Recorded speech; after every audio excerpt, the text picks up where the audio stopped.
Vamos aprender agora com relação aos pagamentos. Quais são as regras que você deve observar na hora de declarar um pagamento feito na sua declaração de imposto de renda? Eu já explico para vocês que nem todos os pagamentos efetuados geram dedução de imposto de renda. Porém, todos eles devem ser declarados para a Receita Federal sob pena de incorrer em multa para quem deixou de declarar.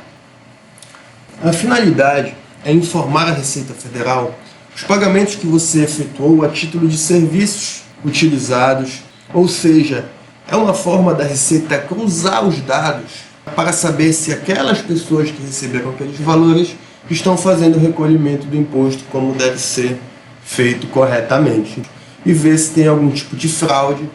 Assim como você faz a declaração dos seus rendimentos, a outra pessoa também deve fazer a declaração dos rendimentos dela, e eventuais conflitos na hora da apuração pelo sistema, pode ter certeza que isso aí vai gerar uma malha fina para aquele que deixou de declarar.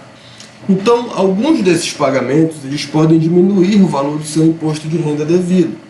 São eles as despesas com educação, as despesas médicas, algumas previdências privadas, além da pensão alimentícia, como a gente já viu anteriormente. Lembrando que as despesas com educação e despesas médicas vale também para os dependentes e para os alimentandos quando houver isso formalizado em escritura pública ou por decisão judicial. As despesas com educação, existe um limite de R$ 3.561,50 por pessoa. Então, se você tem um dependente ou dois dependentes, esse limite vai valer para cada um deles. Você pode deduzir os respectivos custos com educação até o limite que está aí na tela, R$ 3.561,50 no ano inteiro de 2020. Despesas médicas não tem limite de gastos. Seus dependentes e o titular, ele não tem limites para dedução com despesas médicas.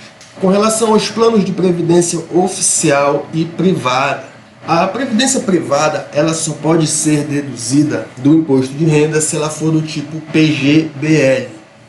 Existe outro tipo de previdência, acho que é VGBL, esse aí não pode. Somente o PGBL você pode deduzir do seu imposto de renda. No caso do dependente também pode, então você só pode se valer da isenção da previdência privada se você pagar a previdência oficial também, beleza? Quanto ao valor pago a título de previdência oficial, esse valor é descontado integralmente do imposto de renda daquele que paga a previdência oficial. Então, com relação à previdência privada PGBL, até 12% dos rendimentos tributáveis, apenas em cima do rendimento, até 12% você pode isentar do imposto de renda. Para ter direito à dedução, você também deve contribuir para a previdência oficial.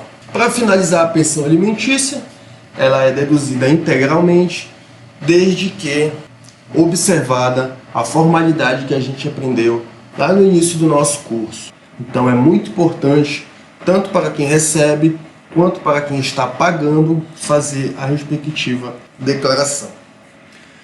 Então aí no final temos um aviso para você não esquecer: despesas com, por exemplo, advogados ou contadores, você deve necessariamente declarar o pagamento desses valores, mesmo que esses valores não gerem nenhum tipo de dedução na sua declaração de imposto de renda.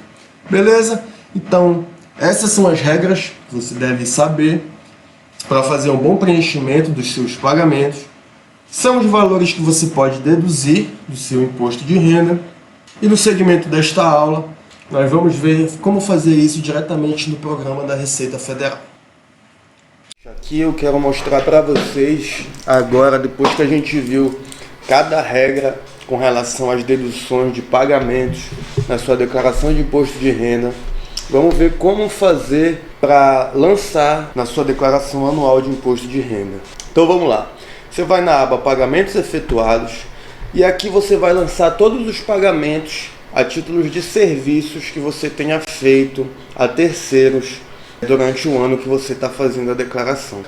Alguns deles você vai poder deduzir alguma parte dos valores no valor do seu imposto, outros não.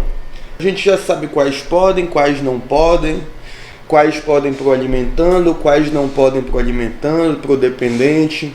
Então aqui a gente vai aprender só a fazer o devido lançamento. Aqui você vai clicar em novo e aqui são diversos códigos que você vai ter para escolher. Seja instrução no Brasil ou no exterior, sejam médicos, dentistas, psicólogos, tanto no Brasil quanto no exterior, hospitais, pensões alimentícias. Lembra que a gente conversou sobre a pensão alimentícia lá no curso de alimentandos? Você vai lançar aqui o valor que você pagou também.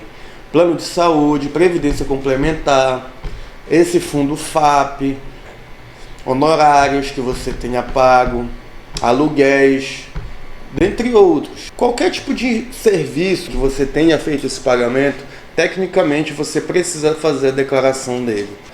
Qualquer tipo de serviço. Se o cara foi na sua casa, ele prestou um serviço, fazendo um conserto na sua casa, é claro que na prática muita gente não se liga, nem se importa com esse tipo de coisa.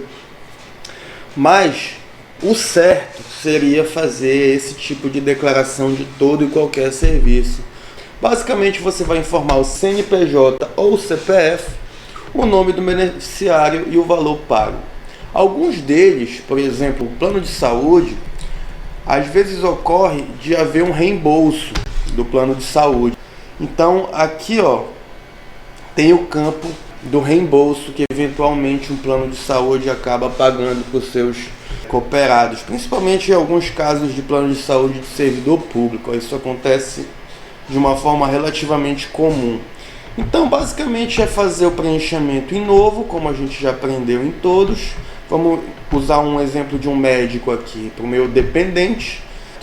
E aqui eu vou selecionar o meu dependente que eu já cadastrei. Vou jogar o CPF do profissional aqui, o valor pago. E aqui eu vou fazer o lançamento na minha declaração. Perceba que aqui na aba deduções legais, que é por onde você leva em consideração os pagamentos efetuados para fins de deduções, você percebe que houve uma alteração aqui no valor, ele aumentou.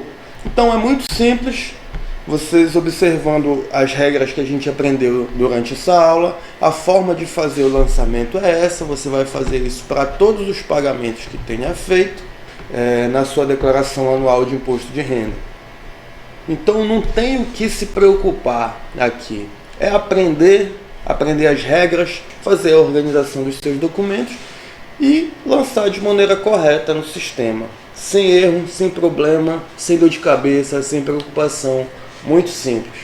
Então a gente está quase acabando aqui esse curso, faltam ainda poucas coisas com relação aos bens, eventuais doações, coisas que são mais difíceis de se ver numa declaração, mas existem e é bom a gente verificar.